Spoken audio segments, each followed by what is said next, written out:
यह भी नहीं चलेगा कि राष्ट्र नायकों को गद्दार कह दिया जाए। धन्यवाद राकेश भाई, पहले तो आपको और पूरे देश को भारत माता की जय, वंदे मातरम। और आज पूरा का पूरा सनातन समाज बहुत ही आहत है रामजीलाल सुमन की इस अभद्र और भद्दी टिप्पणी पर, और जिस बेशर्मी से समाजवादी पार्टी के प्रवक्ता यहाँ पर उनको डिफेंड करने की कोशिश कर रहे हैं, ये बहुत ही हास्यास्पद है। मैं आपको बताऊं राकेश भाई, जिस प्रकार से आईएसआईएस, जेकेएलएफ, पीएफआई, एसएफआई, हरकत और मुजाहिदीन आतंकवादियों के मुखौटे हैं, उसी प्रकार से बम ब्लास्ट करने वाले मुखौटे हैं, उसी प्रकार से समाजवादी पार्टी भी आज की डेट में एक पॉलिटिकल आतंकवादी पार्टी बन गई है। ये समाजवादी पार्टी नहीं है, ये सनातन सुपारी पार्टी है। इन्होंने सनातन की सुपारी ले ली है लगातार सनातन को अपमान करने के लिए। की वाणी होती है असुर मैथिल, जो आतंकवादियों की भाषा होती है असुर मैथिल, वही भाषा आपकी है, उसी भाषा में आप यहाँ और ये राजस्थान के गौरव हमारे राणा सांगा का अपमान करते हैं, ये बाला प्रताप का अपमान करते हैं, ये उन लुटेरों का बैमानी करते हैं जिन्होंने इस देश के आकर अंदर आकर नरसंहार किया और हत्याएं की। अरे एक मिनट सोया मैथिल रुक जाइए। अशोक यादव जी सुनिए ना, सुनिए मैं इस देश की किसी भी पॉलिटिकल पार्टी को किसी आतंकी संगठन से तुलना करने के पक्ष में नहीं हूं, लेकिन अभी थोड़ी देर पहले आप फ्रीडम ऑफ एक्सप्रेशन की बात कर रहे थे। सूर्या मैथिल पहली बार बोल रहे हैं, राजीव जेटली का फ्रेम फ्रीज हो गया था, तो भाई थोड़ा सा उनको सुन लीजिए, फिर आपको क्या असहमत है वो भी बता दीजिएगा। तो सूर्या मैथिल अपनी बात 30 सेकंड में पूरा करिए, फिर राजीव जेटली आपके पास आ रहा हूं। धन्यवाद। तो देखिए, आप लगातार चाहे समाजवादी पार्टी के शुरुआत से अब तक देख लीजिए, कभी राम भक्तों पे गोली चलवाना हो, कभी हमारे जो हुतात्मा है, सनातन के योद्धा है, जिनसे प्रेरणा भारत का सनातन का युवा लेता है कि हमें भगत सिंह बनना चाहिए, छत्रपति शिवाजी बनना चाहिए, राणा सांगा बनना चाहिए, संभाजी बनना चाहिए, उनका अपमान ये लोग करते हैं बेशर्मी से, और यहाँ आकर बैठ जाते हैं और किसका साथ देते हैं? औरंगजेब का। ये साथ देते हैं मुगलों का, जो इस देश में आए, उन्होंने हमारी माओ बहनों का अपमान किया, बलात्कार किया, यहाँ पर करवंजन किया, इस्लाम को फैलाया, हमारे मंदिरों को तोड़ा। तो क्या समाजवादी पार्टी ये चाहती है कि भारत के अंदर दोबारा से वही आ जाए कि हमारे मंदिर तोड़े जाएं? राजीव जेटली ये कह रहे हैं कि राणा सांगा को गद्दार कह दिया, गद्दार की औलाद आगे कह दिया हिंदुओं को, तो कोर्ट क्यों नहीं चलेगा? इतना गलत था तो इतना बवाल कुछ सड़क पर काटा जा रहा है, तो हर मामले क्या देश की अदालत में जाते हैं क्या? नहीं राकेश जी, मुझे बात समझ नहीं आ रही कि ये लोग जब सोचते हैं कि हम हिंदू राजाओं को, हिंदू नेताओं को, हिंदू लोगों को गाली देंगे तो कौन सा वोट इनके साथ जुड़ जाएगा, कौन सा ऐसा वोट है जो एक तरफा इनकी तरफ पड़ जाएगा। आज जो मुद्दा है वो ये है कि इतिहास के जानकारी इनके पास 1% की भी नहीं है, चाहे इनके नेता हो चाहे खुद हो। गद्दारी देश के साथ कर रहे हैं, पूरे भारत के जनता के साथ गद्दारी कर रहे हैं, और बाकी जो बता रहे हैं वो राणा सांगा जी को बता रहे हैं गद्दारी करने वाले। आप ये देखिए, जिस बात का इल्जाम लगाया जा रहा, अगर उसके ऊपर, क्योंकि अभी आपकी डिबेट थोड़ी अलग डायरेक्शन में चल रही थी कि राणा सांगा वो हैं जिनके ऊपर इल्जाम लगाया गया कि इब्राहिम लोधी को हराने के लिए बाबर को वो लेकर के आए। अरे भाई, इब्राहिम लोधी को तो वो 18 बार हरा चुके थे। जो खुद ही राणा सांगा इब्राहिम लोधी को हरा चुके हैं, वो किसी और को ला करके क्यों हरवाएंगे? पहले तो ये अपने तथ्य चेक कर ले। दूसरी बात अब इन्होंने कहा कि बाबर, औरंगजेब, ये सब लोग तो इनके हीरो हैं। राणा सांगा, जैसे आपने बताया, बाबरनामा के अंदर उनका उल्लेख है, और राणा सांगा के पास जब भी गए वो संदेश बाबर का गया, राणा सांगा जी का संदेश कभी नहीं गया बाबर के पास।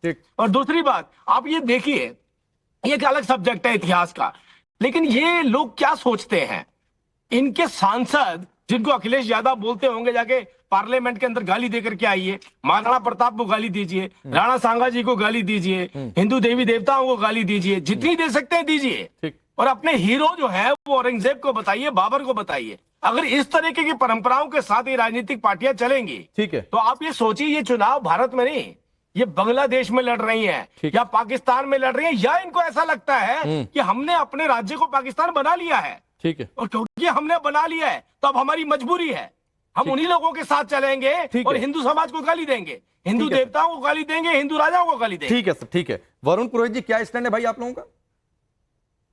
राकेश जी, हमारे संस्कार ऐसे नहीं कि हमारे पूर्वजों के बारे में कोई भी टिप्पणी की जाए, और उसका किसी को अधिकार भी नहीं, इतनी हाई लेवल का तो कोई मेरे को नहीं लगता आज के कलयुग में मनुष्य ऐसा हुआ आज की युग में कि वो महाराणा सांगा, राणा कुंभा, महाराणा प्रताप पे कोई टिप्पणी करे।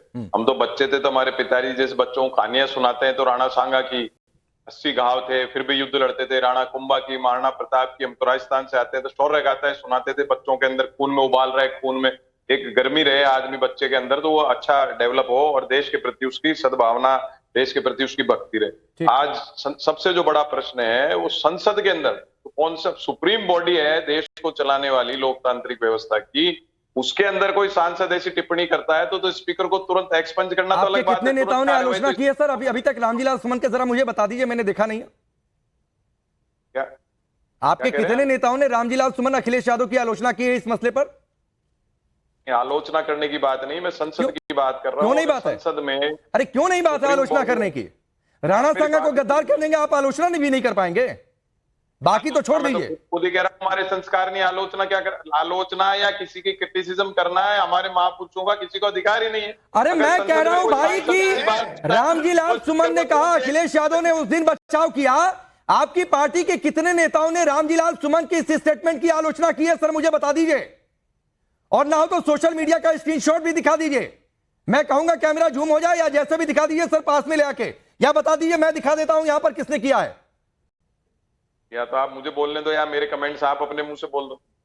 तो मैं कह रहा हूं आपको कि हमारे संस्कार ही नहीं ऐसे कमेंट्स करने के, अगर कोई कर रहा है तो निंदनीय कहने से थोड़ी कुछ नया। राहुल गांधी एक मिनट सूर्या मैथिल रुक जाइए सूर्या मैथिल रुक जाइए, बीच बीच में नहीं बोलना चाहिए, आप भी अपने संस्कार। मैंने रोक दिया सर। कोई भी टिप्पणी करता है ना हमारे महापुरुषों पे तो उस पे तुरंत जहां करता है वही एक्शन, माफी मांग ली टिप्पणी करके पूर्वजों के ऊपर, ये कौन सा क्राइटेरिया हो गया? माफी मांग लो। अच्छा। आप अपने माता पिता को गाली बक दो फिर माफी मांग लो। अच्छा। ये गाली बकने या आप शब्द करने की बात ही क्यों आ रही है? अच्छा। और वो भी सुप्रीम, मतलब गठबंधन के साथ ही हैं इसलिए आलोचना नहीं करेंगे, इसलिए संस्कार की बात हो जाती है, ठीक है। बाकी जो विरोधी है बीजेपी की आलोचना आप लोग किसी मुद्दे पर कर सकते हैं लेकिन सपा की आलोचना नहीं कर पाएंगे क्योंकि वोट बैंक वाला हिसाब किताब है। चलो तो भैया हम तटस्थ हो जाते हैं। तो एक बात और है, हर बार तटस्थता काम नहीं आती है वरुण पुरोहित जी, और यहां आर पार की बातों में बताना पड़ेगा कि आप राणा सांगा के साथ हैं या राणा सांगा को गद्दार कहने वालों के साथ खड़े हैं, तो ये बताना पड़ेगा सर। ये आए बाएं दाएं निकलकर काम नहीं चलेगा। निकल रहा, मैं तो राजस्थान से आता हूं जहां से रणबांकुरे आते हैं। तो आप विरोध में खड़े हैं समाजवादी पार्टी के, इस एक लाइन को बोलने में क्या दिक्कत है? कितने आपके पार्टी के सुप्रीम नेताओं ने क्यों नहीं आलोचना की रामजीलाल सुमन की?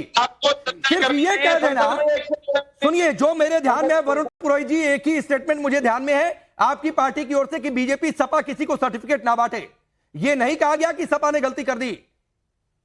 भाई जिस सांसद ने संसद में बोला, संसद में क्यों नहीं एक्शन कर रहे हो आप? मेरी रुक जाइए सर, रुकिए संसद चल रही है और दो मेहमान और वेट कर रहे हैं, रुक जाइए, अभी दो मेहमान और वेट कर रहे हैं। हजारी साहब, सवाल यह है कि राणा सांगा को गद्दार, हिंदू गद्दार की औलाद, तो इससे अपीजमेंट की पॉलिटिक्स होती है क्या?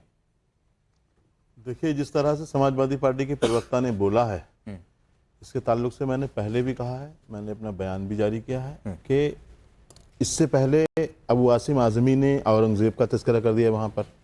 यहाँ पर ये एक समाज के एक जो किसी की आस्था हो, को लोग उनके अनुयायी हैं, उन्हें आप गद्दार कैसे कह सकते हो वहाँ पर खड़े होकर के?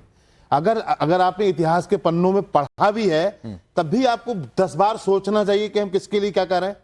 मतलब एक समाज उनसे जुड़ा हुआ है उस शख्सियत से, तो आप उसको गद्दार कहोगे, वो भी सदन में खड़े होके, तब तो हैरत की बात है। लेकिन जो ये तोड़ाफोड़ी हो रही है भाई, ये चाहे नागपुर में हुई हो, चाहे ये संभल में हुई हो, चाहे महाराजगंज में हुई हो, चाहे आज ये देखने को मिल रही है, ये गलत है। इस पर लगाम लगानी चाहिए सरकार को, इस पर बहुत अच्छे तरीके से। अब मैं ये भी बात पूछना चाहता हूं, क्या जिस तरह से नागपुर में बुलडोजर चला है, जिस तरह से और भी जगहों में बुलडोजर चलाए गए, क्या ये लोग जो मारातोड़ी कर रहे हैं, क्या इनके यहाँ बुलडोजर चलेगा? ये आपको फहीम खान से इतनी मोहब्बत क्यों है? नहीं, हमें फहीम खान से मोहब्बत। तो फिर फहीम खान इल्लीगल कंस्ट्रक्शन था, नोटिस दिया गया था, चल गया बुलडोजर। ये तो आपका प्रोपेगेंडा है। उसने प्रोपेगेंडा क्या है भाई? वहां पर नगर निगम का नोटिस है, आपका प्रोपेगेंडा ये हो जाता है कि फहीम खान है तो आप उसके फेवर में जाकर खड़े हो जाएंगे। फिर आप लोग मानोगे नहीं अजय जी, फहीम खान है इसलिए मत फेवर में खड़े हो जाइए सर। बिल्कुल, औरंगजेब मुगल था इसलिए उसके फेवर में जाकर खड़े मत हो जाइए सर। अगर फहीम खान ने की है तो सजा फहीम